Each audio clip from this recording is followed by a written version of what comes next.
آج کا کلام مقدس پرانے عہد نامہ میں سے زبور کی کتاب اس کا 24واں باب۔ عظیم بادشاہ، زمین اور اس کی معموری خداوند ہی کی ہے، جہان اور اس کے باشندے بھی، کیونکہ اس نے سمندروں پر اس کی بنیاد رکھی اور سیلابوں پر اسے قائم کیا۔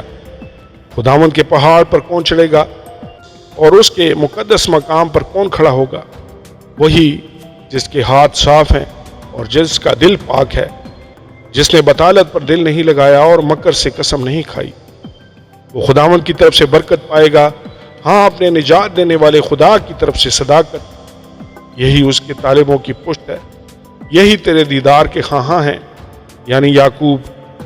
پھاٹکو اپنے سر بلند کرو، اے ابدی دروازو اونچے ہو جاؤ، اور جلال کا بادشاہ داخل ہوگا۔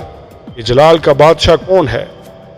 خداوند جو قوی اور قادر ہے، خداوند جو جنگ میں زوراور ہے۔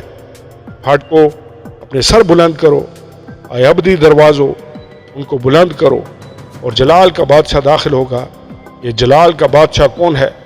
لشکروں کا خداوند، وہی جلال کا بادشاہ ہے۔ آمین اور آمین۔